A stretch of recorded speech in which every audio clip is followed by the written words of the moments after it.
precisamente, Jesus, quando veio no Sermão do Monte, trazendo toda aquela gama de ensinamento, né?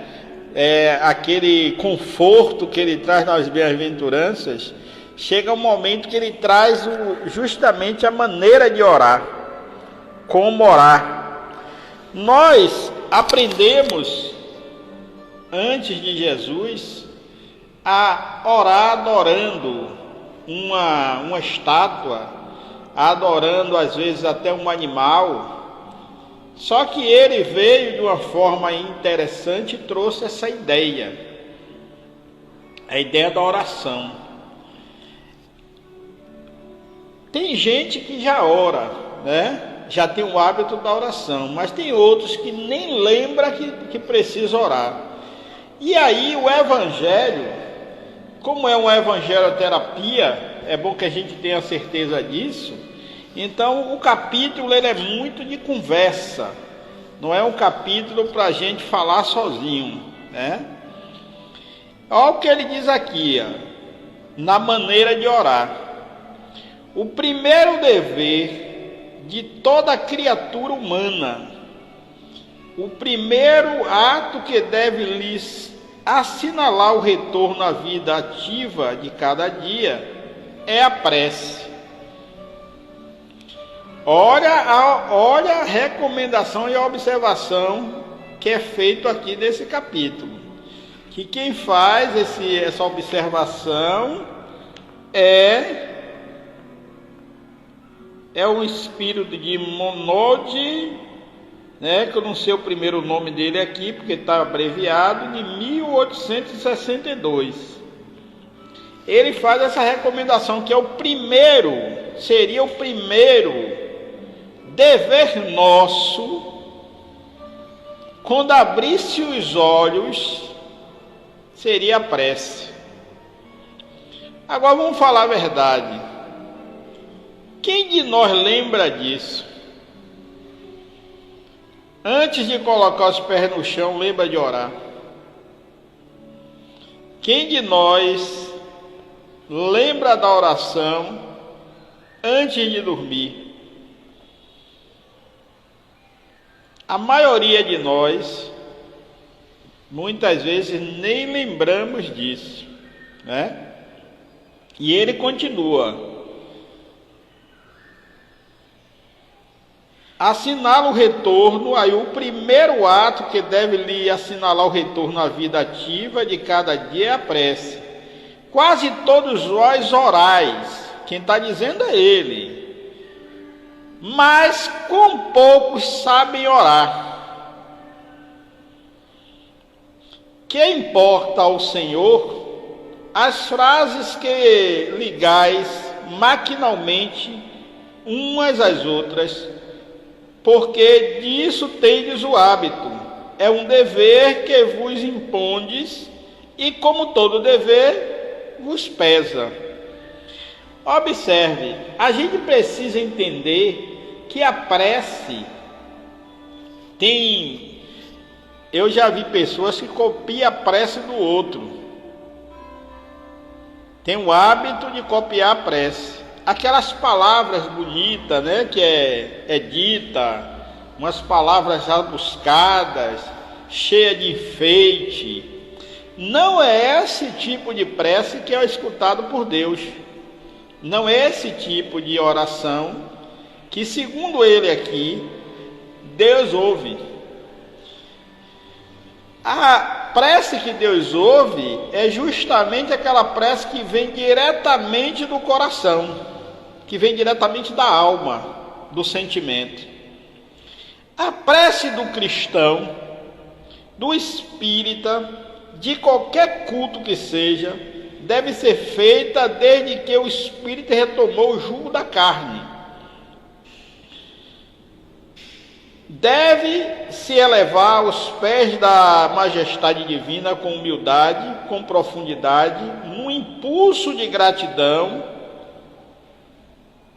por todos os benefícios concedidos até esse dia,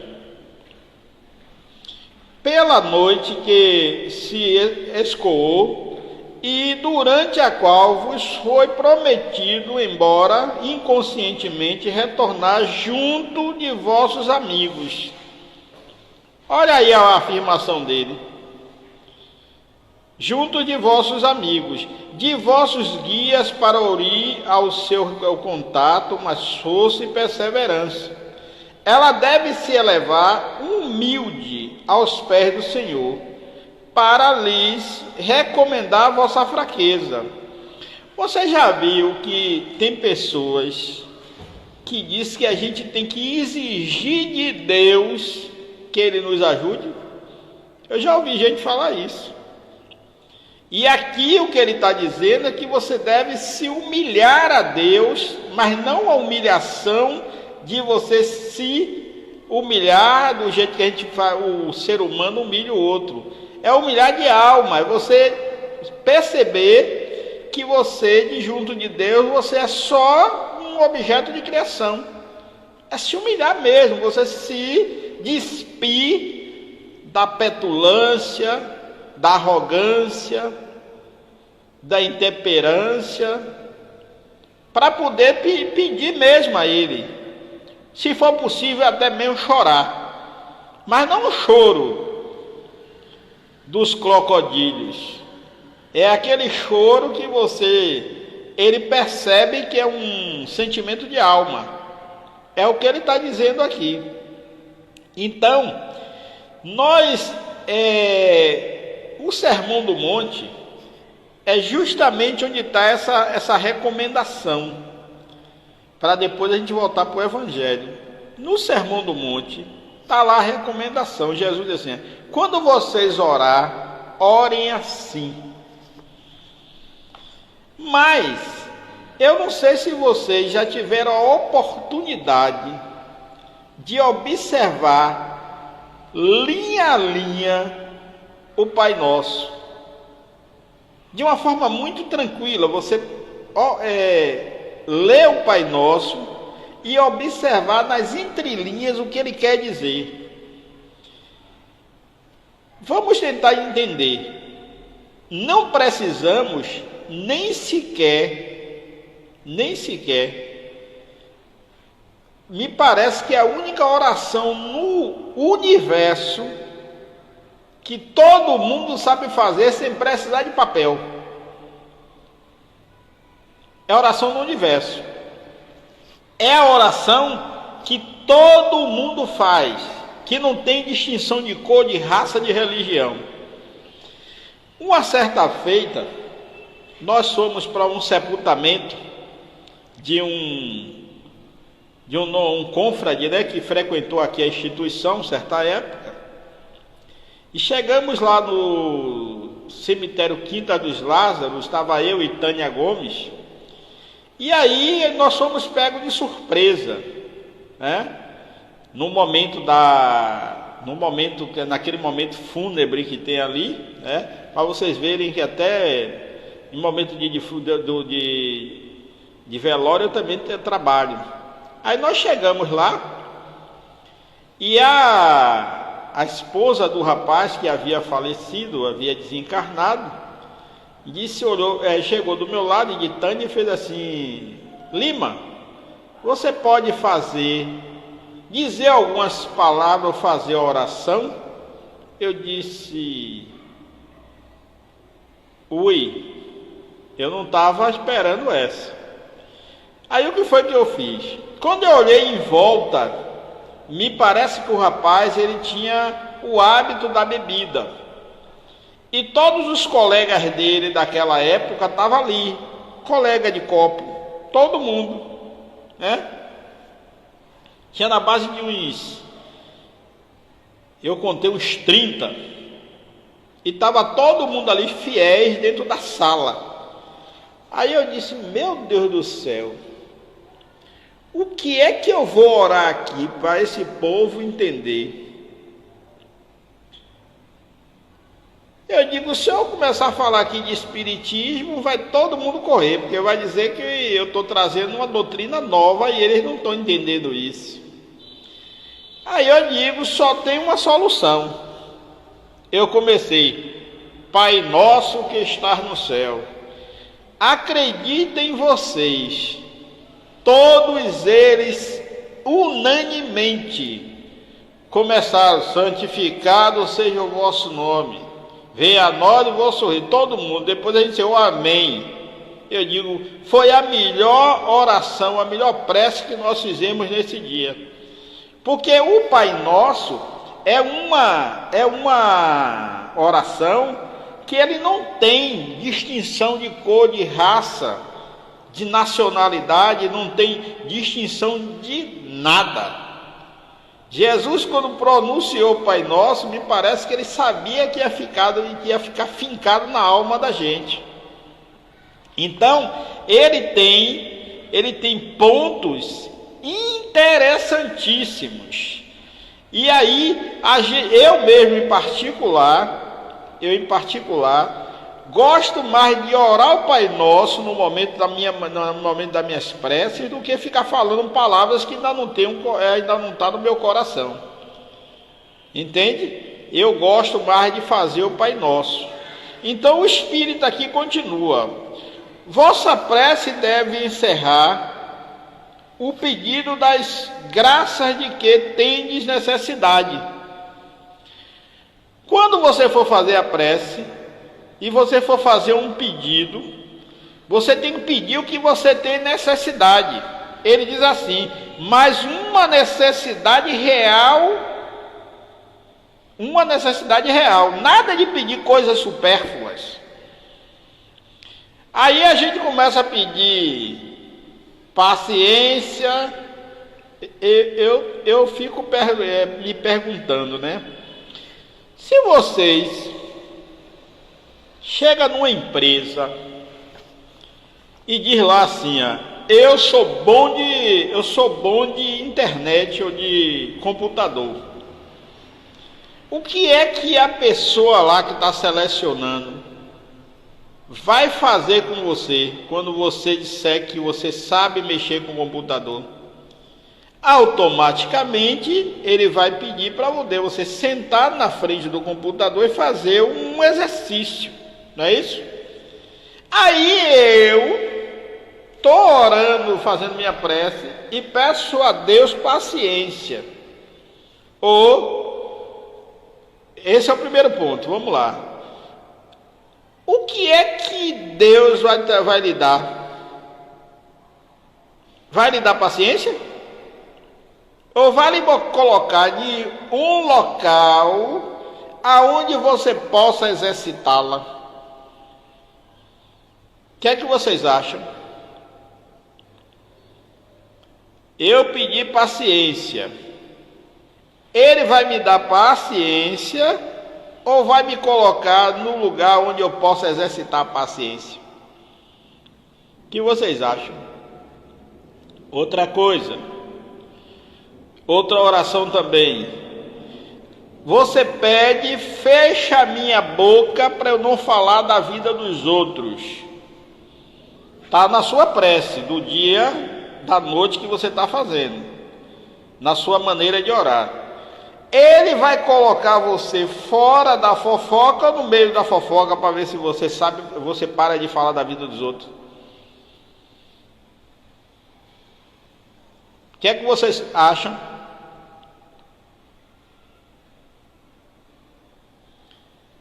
Então, na verdade, você vai pedir perseverança. Ele vai botar você no lugar, vai botar em situações para você perseverar, ou vai encurtar as suas dificuldades? Não. Então, até na hora de pedir, na prece ou na oração, a gente tem que saber o que está pedindo. Porque pode ser que a gente esteja pedindo coisa para poder entrar numa fusarca. Ou então, segundo o Sermão do Monte, Jesus lá no Sermão do Monte também, ele diz assim, olhem os lírios do campo, vejam as aves do céu, elas não tecem, não semeiam, não fiam, e no entanto, Vosso Pai que está no céu as alimenta. Olhe os lírios do campo. Ele diz assim: nem Salomão se vestiu como eles. O que ele está querendo dizer com isso? Que se Deus ele dá uma árvore do céu, é só a gente analisar. A ave do céu, ela paga as contas dela? Não. Então, vamos olhar os lírios do campo, as aves do céu. Agora, eu não posso fazer a oração da noite e ficar esperando cair do céu, porque não cai. Eu tenho que ir à luta. Então, observe, se a gente não tiver a perseverança no que a gente pede, e outra coisa, o trabalho, né? As leis de Deus, elas foram feitas de uma forma simétrica e perfeitas. E a lei de ação e reação, ou melhor, a lei de atração, que tem umas pessoas que falam da lei de atração, e a lei de repulsão, que eu não sei se tem essa, mas deve estar na lei de ação e reação também. Vamos tentar entender. Se eu faço a minha prece à noite, eu estou querendo ser bem sucedido durante o meu dia, mas eu só ando triste, chamando doença para mim, como é que essa lei vai agir? Outra coisa, se eu não faço nada pelo outro, aprender isso, tudo que eu dou ao universo, o universo me devolve. Está escrito aqui no Evangelho. Tudo que eu jogo no universo, ele me devolve. Então, se eu estou parado só pedindo e não recebi ainda, tem alguma coisa errada aí. Não é o universo que está errado, é você que não está fazendo nada. A gente precisa se movimentar. A vida é movimento, a oração é movimento, a prece é movimento. Ou qual é o outro que tem? É prece, oração, e orar é movimento. Rezar é movimento. Se nós não nos movimentamos, a gente não vai chegar a lugar nenhum. Entende?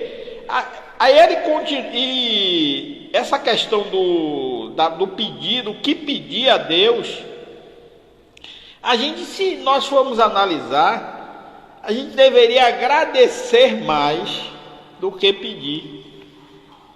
Porque só em a gente abrir o olho de manhã e ainda está encarnado, já é um grande feito. Um grande feito. Vossa prece deve encerrar o pedido das graças que tendes necessidade, mas uma necessidade real. Inútil, pois, pedir ao Senhor abreviar as vossas provas. Olha, você tem que passar pela prova. Aí vamos cantar aquela música assim, ó. Eu vou passando pela prova, dando glória a Deus. Já ouviu essa música? Eu acho essa música interessante. Você vai passando pela prova e dizendo: Deus, muito obrigado, porque eu passei por essa. Aí eu me recordo que uma certa feita, irmão Tito, aqui em um final de ano, daqui a pouco eu vou ler os comentários de você, que eu sei que é evangelioterapia, peraí que eu vou ler. Um final de ano aqui, irmão Tito teve uma reunião de final de ano, e isso me tocou muito no coração, as palavras deles. Depois que ele terminou toda a mensagem dele, aí ele largou a pérola: meus irmãos, não se comprometam mais. Olha para isso. Ele trouxe toda uma mensagem, belíssima mensagem dele, mas o que ficou gravado em letras garrafais no meu coração foi essa frase dele: não se comprometam mais. Ou melhor, Pare de estar arranjando problemas para você, para a lei te ajudar. Que adianta pedir se eu não faço? Falando nisso, em pedir se eu não faço, fiquem atentos. Segunda-feira, dia 14, 18h45, o CETRAS está começando a doutrinária presencial. Aqueles que estão com saudade. Agora, lembre-se, usar máscara e todos os objetos de segurança, para poder não contaminar nem a você, nem os trabalhadores que vão estar auxiliando. Mas observe, isso também faz parte da nossa oração, né? Aí ele continua: pois pedi ao Senhor abreviar as vossas provas, pedi ao Senhor para abreviar as vossas provas, me perdi aqui, vos dá as alegrias e a riqueza. Aí a gente fica pedindo para ganhar na loteria. Deus não vai dar, que Ele sabe quem é a gente, nos conhece. Pedi-lhe para vos conceder os bens mais preciosos da paciência. Falamos nisso nesse instante. A paciência, na verdade, a gente tem que dividir ela. A gente já fez uma live aqui com esse tema, só a palavra paciência. A paciência é você dividir ela em duas partes, separar pá e ciência. É para isso que a gente tem que pedir. Nós aprendermos a nos buscarmos intimamente, ver o que é que nós temos dificuldades íntimas e com a ciência procurar corrigir ou fazer transformações. Senão não vai. Entende? Senão não vai. E a gente percebeu o seguinte, que, por incrível que pareça, no capítulo das bem-aventuranças tem lá também, paciência também está lá intrínseca. Por que o Evangelho pede tanto a gente paciência e tanto que a gente tenha calma com o outro, que a gente não se desespere, que a gente não perca a calma, que a gente, tudo vai dar certo? Deixa eu ler aqui os comentários aqui para a gente voltar para o texto de novo. Vou ver se eu consigo pegar todo mundo aqui para não deixar ninguém de fora. Aqui tem Dani disse aqui que vai me colocar onde posso exercitar, justamente no meio. Eu prefiro fazer uma conversação sobre tudo o que se passa no meu coração, de positivo e negativo. Desta forma, busco um pouco de sabedoria para encontrar meu caminho. Depois eu vou ler uma frase que eu escrevi que vai me imortalizar para ver se vocês se identificam. Espera aí. Tem gente que muda até a voz para fazer prece, como se Jesus não conhecesse, sem querer julgar, é claro. É justamente isso, Edivânia. Na verdade, quando a gente vai fazer a prece, a gente pode mudar tudo, mas se a gente não mudar o interior, porque a gente sabe, né, que a consciência é vasculhada pelo lado divino, e se a gente não mudou isso, não adianta. Além de orar, o que precisamos também é agir. Jorge está dizendo aí que o que precisa é agir, né? Jorjão falando aí, né? Aí, deixa eu ver aqui o que é mais. Eu acho que eu me perdi aqui, Jorge. Aí depois vem: verdade, eu pelo menos sinto vergonha de não ter cumprido a meta que me dou a cada dia. Esse processo aí, viu, Josélia, não é um processo bom para você nem para ninguém. Essa coisa de eu sentir vergonha porque eu não cumpri. Eu acho que a gente não deve sentir vergonha de nada. O que é que a gente pode fazer? Hoje não deu, amanhã dará. entende? Se amanhã não der, a gente continua tentando até acertar. Nada de sentir vergonha, nada de se culpar, nada de se martirizar, nada disso. Agora a gente não pode ficar o tempo todo no mesmismo, achando, esperando que a lei haja, porque a gente pode ser que a gente não tenha esse tempo para poder... Porque só através dela podemos buscar o resultado. Também, né? Também. Pronto. Li tudo aí, deixa eu terminar aqui meu raciocínio, né?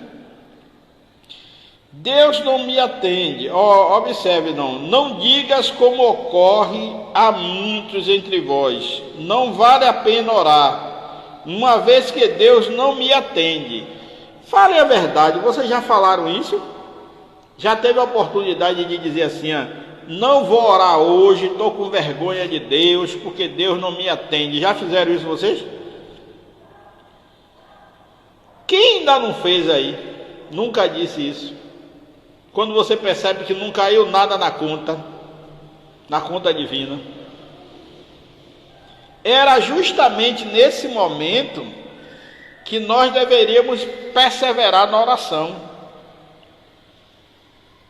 Era justamente nesse momento que a gente deveria ter paciência e aguardar o resultado do que nós pedimos. Você já pensou? Se todo mundo que adentra no processo de oração, todo mundo, Deus atendesse na primeira chamada, será que a gente tinha gente mais aqui dentro do centro espírita? Tem pessoas que ora e não chega a resposta. Mas será que a lei que tá sendo injusta com ele, Deus está sendo injusto? Não. Talvez quando abrir a torneira, ele não tenha mais tempo para voltar. Aí, o que é que o pessoal faz? Dá uma seguradazinha aí no tempo dele, porque se der a ele agora, ele se manda. Ele não volta. Talvez você, eu, devamos estar passando por isso agora, né? Não muito pouco, mas imaginais antes de pedir o sucesso nos vossos empreendimentos terrestres e exclamaste, Deus não se ocupa conosco. Se disso se ocupasse, não haveria tantas injustiças. Insensatos e ingratos, que descesses ao fundo da vossa consciência, encontrareis quase sempre em vós mesmos o ponto de partida dos males dos quais vos lamentais. A gente precisa entender que eu lembro quando eu adentrei ao Espiritismo, eu nunca vi tanto aperto no começo. Eu ficava assim, meu Deus do céu, se eu entrei aqui para poder me melhorar, eu estou ferrado. Porque cada dia que passa, aperta mais. Aí eu fui ler um livro chamado, que eu aconselho a todos vocês, né? Que possa ler. O livro Semeador de Estrelas, de Divaldo Pereira Franco.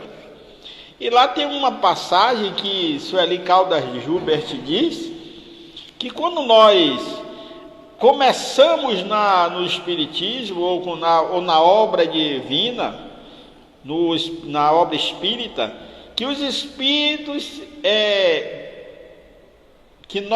são 10 anos para poder a gente ter a confiança, e são 20 anos para acreditar na gente, de trabalho sem interrupção. Acho que é 20, se eu não me engano. Aí observe, a gente só tem 1 ano de serviço, já quer galardão. Só tem 1 ano de serviço, já está querendo colher fruto. Não pode. Não é isso? Não pode. Deveis orar sem cessar, sem que para isso vos recolherdes em vosso aposento, ou se ajoelhe nas praças públicas.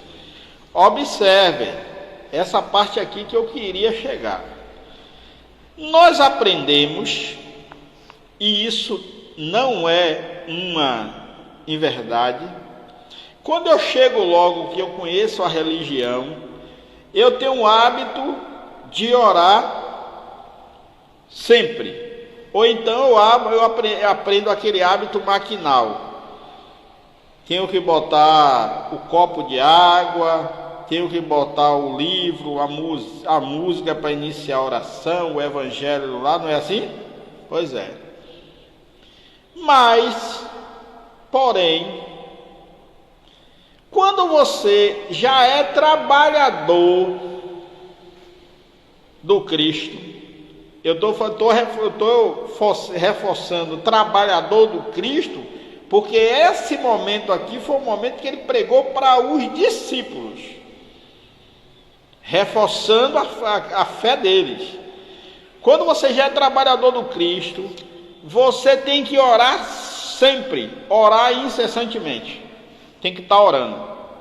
Vigilância, ele disse lá também no sermão, ore e vigie sempre, para não ser pego de surpresa.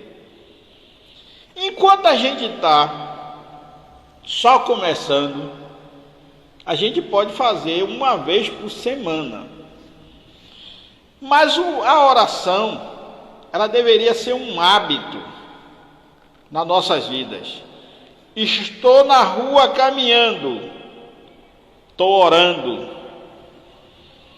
Fui no mercado, em oração.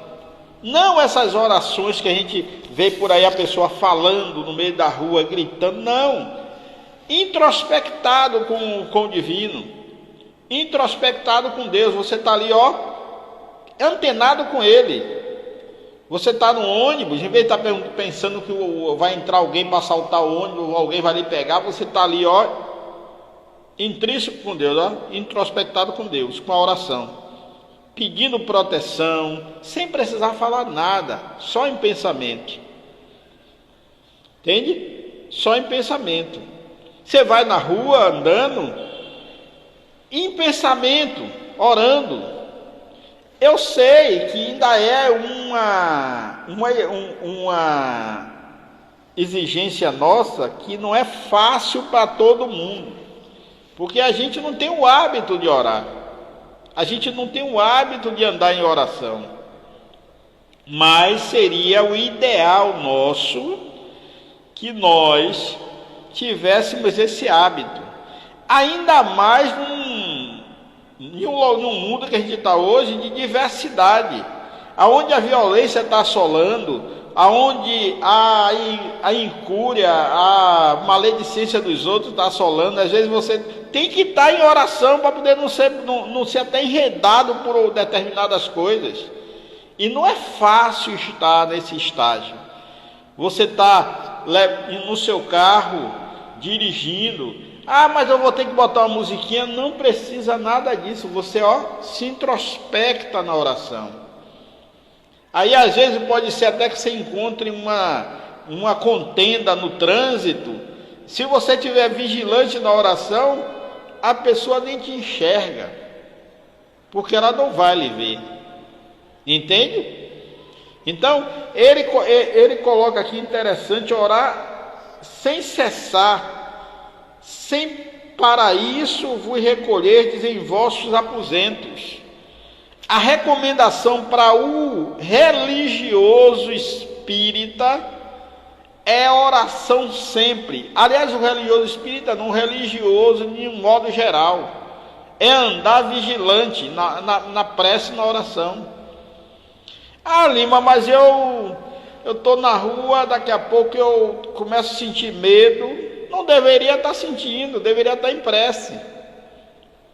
Porque quando você está em prece, você não é pego de surpresa pelo mal do outro.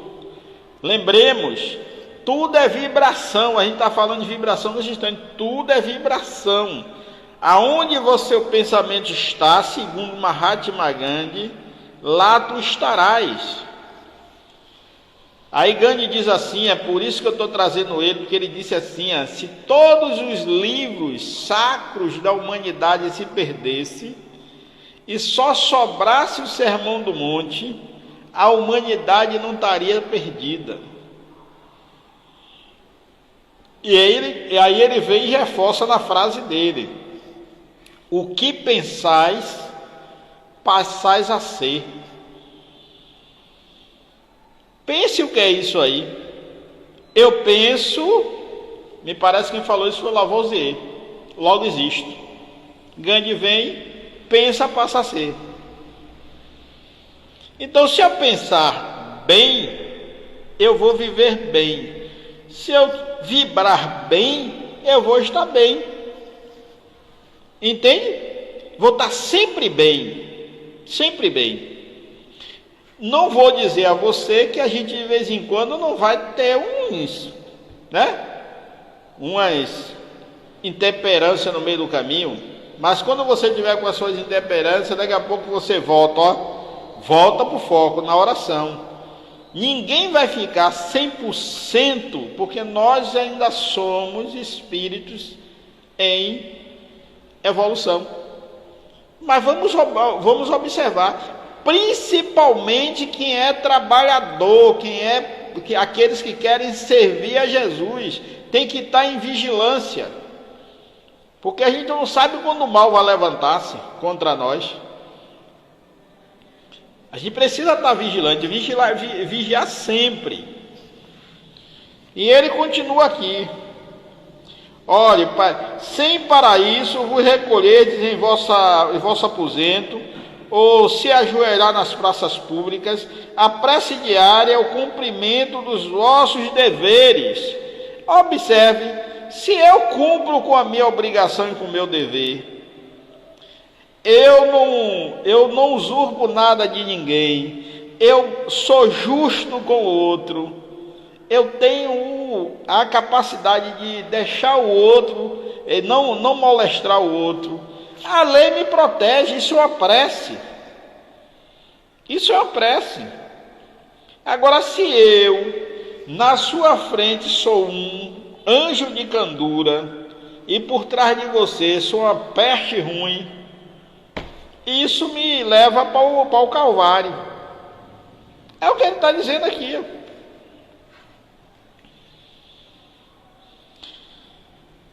E ele continua: não é um ato de amor ao vosso Senhor assistir vossos irmãos numa necessidade qualquer? Aqui, trabalho. Não é um ato de amor assistir aos seus irmãos em uma necessidade qualquer, seja qual for a necessidade? Está dizendo aqui, trabalho. Aí tem uma frase que ele diz assim, não é nesse aqui não, vai ter lá na frente, em um outro capítulo. Acho que é prece sem obra é morta. Eu oro, mas nada faço, não recebo nada, só fico em oração. Ainda tem deixa eu lhe dizer uma coisa: não adianta a gente orar tanto e não sair para viver em sociedade, exercitar o que a gente ora. Não adianta. Pode orar, mas vai ter que sair para exercitar. Viver no meio daqueles que não pensam igual a você. Eu estava falando essa semana com um pessoal, dizendo assim, que para mim uma casa onde tem pessoas de religiões diferentes, eu acho a maior coisa linda da lei divina é o ecumenismo religioso dentro do lar. Quando tem um católico, um espírita, um evangélico, eu não sei o nome que dá, mas um candomblecista, um umbandista. Isso para acabar de acertar, ainda tem um budista lá dentro também, só dizendo assim: ora meu filho, só meditando. Aí sim tem o ecumenismo religioso dentro do lar. Lima: em alguns momentos eu sinto que a conexão é maior, mas na maioria das vezes falta aquela sensação inexplicável do bem-estar. Como trabalhar isso? Olhe, Nery, você já está sentindo isso. Isso já é um feito muito grande. Eu também, às vezes, penso que a conexão minha com o meu mal que está em mim é maior. Mas o que é que eu faço? Eu ressignifico isso, para tentar ver se eu consigo encontrar o bem que tem dentro de mim.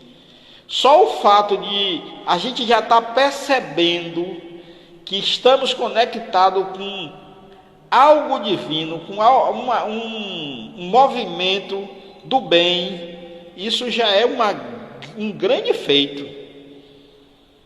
É de uma maestria que você não queira nem saber.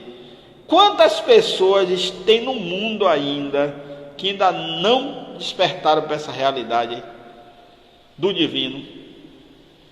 Então é uma maestria. Aí sim, um excelente trabalho de sabedoria. Quando eu quero falar, você fala o que estou pensando. Isso aí sou eu ou alguém que faz isso com você? Hein, Josélia? Eu não entendi, pensei que ela falou comigo. Foi comigo não, né? Quando eu quero falar, você fala o que eu estou pensando. Entendi. A prece diária é o cumprimento dos vossos deveres sem exceção. Olhe, aqui não tem jeitinho não, viu? Aquele negócio a gente tem aquele jeitinho espírita, jeitinho católico, jeitinho evangélico, não tem não, viu? Ele diz assim, a prece diária é o cumprimento do vosso dever, é pagar a conta mesmo, nada de ficar arranjando subterfúgio. Aí eu não fiz todo, mas se entorta, vai para o lado e assim, não fiz todo, mas eu estou fazendo. Não, ele afirma, a prece diária é o cumprimento dos vossos deveres sem exceção, sem tirar uma vírgula. Isso é uma prece. Ele não perde tempo aqui.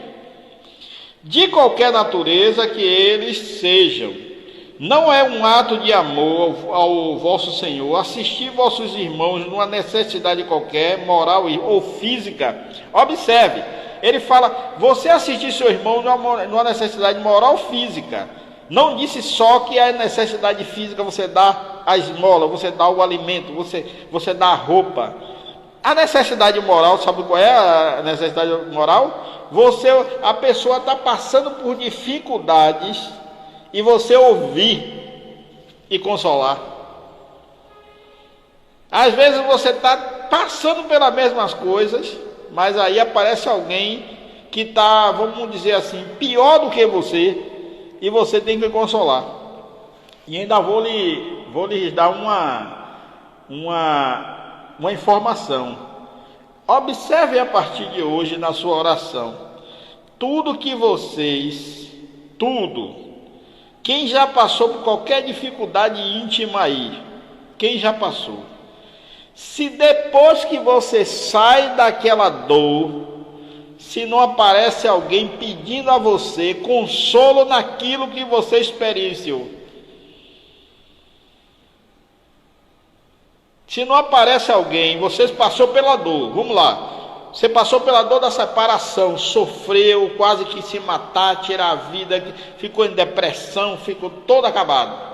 Aí você veio aqui, conversou com o Raimundo disse, olha, não, vamos fazer um passe, beleza, você saiu da fossa. Se depois não aparece alguém com os mesmos problemas para poder você consolar, com os mesmos, e aí você começa a dar conselho naquilo que você naquela época não tinha condições nem de passar pela prova.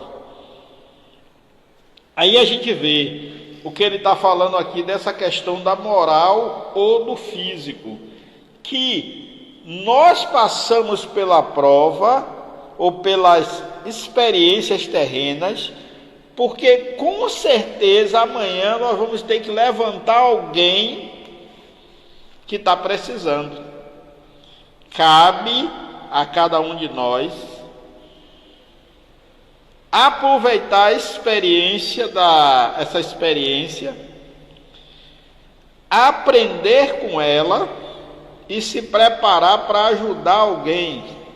O senhor Raimundo disse que meu tempo só tem 5 minutos aqui, viu? Você vê como Raimundo é, rapaz. Deus que me perdoe. É a oração. Ele disse que é a oração. Observe só. É um assunto que é vasto, que nós não vamos esgotar ele em 50 minutos. Não tem como. Aí deixa eu terminar aqui para poder a gente encerrar da forma que eu combinei aqui comigo, viu? Não é fazer um ato de reconhecimento, é levar vosso pensamento até Ele, quando uma alegria vos chega, um acidente ou qualquer outra coisa. Quem de nós, quando nós conseguimos algo, a gente lembra de dizer assim, pensamento, obrigado meu Deus. Só isso que ele diz que a gente tem que fazer, mais nada. Obrigado meu Deus. Obrigado meu Deus. Hoje eu tive que agradecer um bocado, porque eu fiz tanto negócio hoje que eu agradeci umas 20 vezes. Toda hora eu, obrigado meu Deus. Obrigado meu Deus. Acho que Deus deve ter sido, já chega, agradeça só uma vez. Entendeu? É aquela coisa, a gente ter. Deixa eu ver aqui. Sede bendito, meu Pai. Olha o que ele diz assim. Não precisamos falar muita coisa não. De coração, só isso. Sede bendito, meu Pai. Obrigado, meu Pai. Obrigado, Senhor. Obrigado, Deus. Obrigado, Javé. Obrigado, Alá. Obrigado, Oxalá. Só isso. Mais nada. Se partir do coração, ele ouve, nada mais eles pedem. E eu, encerrando o nosso trabalho, que a gente vai ter que se concluir agora, vou deixar uma recomendação para vocês. Tem um Pai Nosso, chamado Pai Nosso Meditado por um Espírito. Tá lá anotem aí, tá lá no YouTube, tem ele, Pai Nosso Meditado por um Espírito. Eu queria que vocês quando tivessem um tempo, pesquisasse e ouvisse esse Pai Nosso Meditado. Mas hoje, eu convido vocês a gente fazer a oração que Deus nos ensinou, que Jesus nos ensinou, Porque eu, em particular, eu tenho uma grande afinidade com a oração de Jesus. E aí tem um espírito que, geralmente, quando eu estou passando por alguns perrengues, ele chega até mim e faz assim, só isso, Pai Nosso que está no céu. E aí eu lembro que ele está me dizendo, acalma o seu coração. E vamos fazer o Pai Nosso. Peço a vocês que vamos acompanhar. Pai Nosso que estás no céu, santificado seja o vosso nome. Venha a nós o vosso reino. Seja feita a vossa vontade, assim na terra como no céu. O pão nosso de cada dia dai-nos hoje. Perdoai as nossas ofensas, assim como nós perdoamos a quem nos tem ofendido. Não nos deixa cair em tentação. Livra-nos do mal. Um beijo no coração de vocês. Paz e bem sempre. E me queiram bem, porque só faz bem pro coração de vocês, viu? Deus abençoe a todos. Até a próxima.